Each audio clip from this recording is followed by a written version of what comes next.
Hello everyone. I hope you all are doing great and I welcome you all in ACE UPSC with Nitya Band. I'm your mentor and friend in the UPSC journey. I work as a senior mentor at Prep IAS and have given multiple mains and interviews. I've also qualified UGC NET in political science and international relations. So आज के इस video में हम बहुत ही interesting topic के बारे में discuss करने वाले हैं। इसके पहले मैं आप सभी लोगों से एक क्वेश्चन पूछना चाहूंगी कि क्या आपको भी ऐसा लगता है how to make your mains answers unique and interesting. तो आज इसी क्वेश्चन का आंसर मैं इस वीडियो में देती हूँ। चलिए शुरू करते हैं। So today we will be discussing about the success and the secret strategy of IAS Saksham Goyal. इनकी सीक्रेट स्ट्रैटेजी जानने के पहले आई बिलीव कि पहले थोड़ा सा हम इनके बारे में जान लें। Who is he? What was his rank in UPSC CSE? So let's begin. So Saksham Goyal, he has done his graduation from St. Stephen's College, University of Delhi, and he secured an All India rank 27 in the year 2021 in his very first attempt. यहाँ पर उनकी mains की marksheet लगी हुई है जिसमें आप देख सकते हैं that he scored pretty decent marks in GS optional as well as essay. Specially इनके GS4 GS2 में मार्क्स काफी ज्यादा अच्छे हैं। तो आज हम डिस्कस करते हैं कि क्या इनकी ऐसी सीक्रेट स्ट्रैटेजी थी जिसकी वजह से इन्होंने यूपीएससी एग्जामिनेशन ना सिर्फ फर्स्ट अटेम्प्ट में क्लियर किया but also cleared with a very good rank. तो इस वीडियो को मैंने डिवाइड किया है as per his strategy for prelims, mains and interview.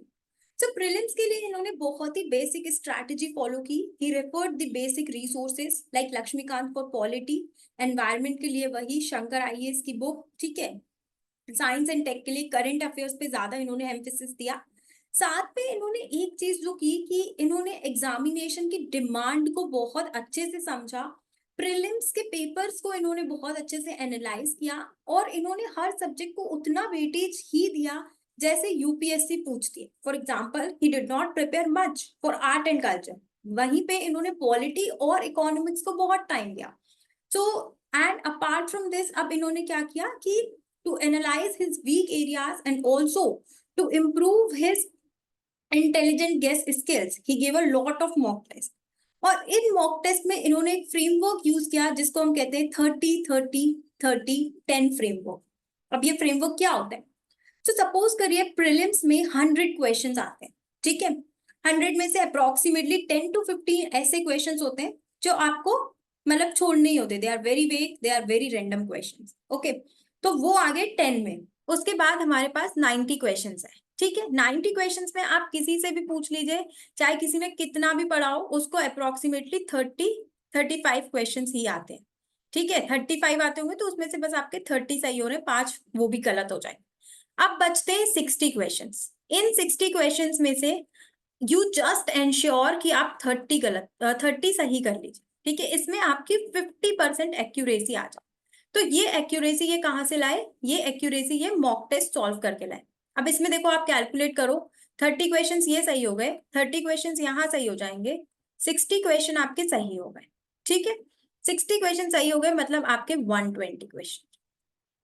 और उसके बाद जो नेगेटिव मार्किंग होगी उसमें आपकी 10 to 20 मार्क्स नेगेटिव मार्किंग हो जाएगी। सपोज करिए 20 नेगेटिव हो गई तो आपके 100 मार्क्स आ जाएंगे, which is a pretty decent score for clearing the cut off, जैसा कि अभी पेपर का ट्रेंड आ रहा है। तो ये इनकी थी प्रीलिम्स की strategy. This was a pretty basic strategy. Now let's talk about his mains strategy which is very unique and interesting. तो मेंस के लिए इन्होंने क्या किया, एक जनरल स्ट्रैटेजी जो हम सब फॉलो करते हैं जैसे कि स्पेक्ट्रम, वो सब तो इन्होंने प्रीलिम्स के लिए पढ़ा ही था, ठीक है। लेकिन इन्होंने अपने आंसर्स में वैल्यू कैसे ऐड की। So during his preparation and even before his preparation also, ये ना बुक्स पढ़ते थे by bureaucrats like the idea of India by Sunil Khilnani, ठीक है। फिर ऐसे ही जैसे कि एक बुक यहाँ पर है, Incredible India 2.0 by Amitabh Kant, then an economist in the real world, the India way. ये सब बुक्स इन्होंने पढ़ी और वहां से इन्होंने कुछ बहुत ही अच्छे पॉइंट्स लिए and he coated these books along with the author's name and the points in his GS answers. अब इससे इनके जीएस आंसर्स काफी इंटरेस्टिंग हो गए, जहां पर हर साल एग्जामिनर को वही घिसे पिटे पॉइंट्स टीएन शेषान, पामे आर्मस्ट्रॉन्ग, दुर्गा शक्ति नागपाल बार बार पढ़ने को मिल रहा है, उन्हें कुछ नया देखने को मिला जो कि इनकी मार्कशीट में भी बहुत ज्यादा विजिबल है। इसके अलावा इन्होंने अपने ऐसे पेपर पे बहुत सारे अच्छे कोट्स और लाइंस यूज किए, because he use to read Washington Post, New York Times and telegram sometimes. ठीक है, अब ये हमेशा नहीं पढ़ते थे, कभी कभी ये पढ़ते थे। देन ऑब्वियसली इन्होंने मेंस टेस्ट सीरीज दी और इन्होंने उसमें अपने मिस्टेक्स एनालाइज की, क्या गलतियां ये कर रहे हैं, इंट्रोडक्शन कैसे इंप्रूव कर सकते हैं, कंक्लूजन कैसे इंप्रूव कर सकते हैं, that he definitely use. Next, अब हम इनकी बात करते हैं पर्सनालिटी टेस्ट की strategy. So here I have attached an image of union public service commission, जो आप सभी लोग जब आप प्रीलिम्स देंगे, मेंस देंगे और जब आप इंटरव्यू देने जाएंगे तो यहाँ पर आप मोस्टली लोग फोटो क्लिक करवाते हैं, जैसे कि मैंने भी करवाई थी। तो अब हम बात करते हैं सक्षम गोयल की पर्सनालिटी टेस्ट की स्ट्रैटेजी की। तो सबसे पहले तो इन्होंने जो एक काम किया, he was honest while filling his detailed application form. काफी लोग क्या करते हैं कि अपने डैफ को इंटरेस्टिंग बनाने के लिए कुछ भी झूठी हॉबी भर देते हैं, like some people fill horse riding, but आपको लगता है कि आप अपना डैफ इंटरेस्टिंग बता रहे हो, बट आप वहां पर पकड़े जाओगे when you don't know anything about horse riding. और सच कहूं तो अगर आपने कोई चीज प्रैक्टिस नहीं की है तो आप थियोरेटिकली उसको कितना भी पढ़ लो, आप उसको उस वे में कभी डिपिक्ट कर ही नहीं पाओगे, कभी बता ही नहीं पाओगे लोगों को। देन तो इन्होंने सबसे पहले तो ऑनेस्टली अपना डैफ फिल किया, तो इनके लिए काफी इजी हो गया कि ये अपना डैफ अच्छे से प्रिपेयर कर सके। अब प्रिपेयर द डैफ वेरी वेल का क्या मतलब है कि डैफ में जैसे आपका नेम, आपकी डेट ऑफ बर्थ, आप कौन से प्लेस से हो, फादर्स नेम, फादर्स ऑक्यूपेशन, बहुत सारी चीजें होती है जिसपे लोग ध्यान नहीं देते हैं। ठीक है, लाइक आपकी फेवरेट मूवी कौन सी है, अगर वो फेवरेट है तो क्यों है। तो आपको इस तरह के क्वेश्चंस बहुत ही अच्छे से प्रिपेयर करने चाहिए।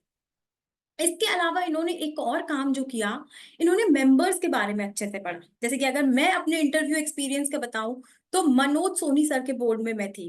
ठीक है, मेरा इंटरव्यू वहां पर पड़ा। तो Manoj Soni sir he has expertise in pol science and international relations, वही मेरा ऑप्शनल भी था। तो अगर एक तरह से मैं उस टाइम पे मेंबर्स को आप अच्छे से पढ़ के जाएंगे तो आप एक तरह से क्वेश्चंस को थोड़ा बहुत प्रिडिक्ट कर सकते हैं कि क्या आपसे पूछा जा सकता है। ठीक है, तो उन्होंने ऑब्वियसली इंटरनेशनल रिलेशंस और पॉल साइंस पे उन्होंने काफी क्वेश्चंस पूछे मुझसे। तो ये आपको 101% आपको बहुत ज्यादा एडवांटेज देगा अगर आप यूपीएससी मेंबर्स के बारे में अच्छे से पढ़ के जाएंगे। ओके, अब मैं आपसे एक क्वेश्चन पूछना चाहूंगी। जैसा कि मैंने आपको बताया कि सक्षम गोयल ने मेंस के लिए ब्यूरोक्रेट्स की बुक्स पढ़ी, Washington Post, Telegraph, New York Times जैसे न्यूज़पेपर्स उन्होंने कभी कभी पढ़े, but is it really possible for you also to do this and implement in your mains examination? I don't think so, क्योंकि आपके पास ऑलरेडी इतना कुछ है पढ़ने को। You have to read the Laxmikanth, Spectrum, वही याद करने में तो नानी याद आ रही है हमको। ठीक है, करंट अफेयर्स पढ़ना है, CSAT which is getting difficult day by day, वो पढ़ना है हमको। तो इस सब के बीच में the idea of India, the India way, ये सब हम कैसे पढ़ेंगे? So don't worry, the solution is on the YouTube channel S UPSC with Nitya Pandey. मैं अपने टेलीग्राम चैनल पे और यूट्यूब चैनल पे इन बुक्स का समराइज्ड फॉर्म लेकर आऊंगी before this mains examination, which can be utilized in your answers easily. Books पढ़ना आपके लिए डिफिकल्ट होगा, बट किसी बुक के summarised notes which are in just 1 or 2 pages can be easily incorporated in your answers. So for further updates, stay tuned. Till then, good luck for your preparation.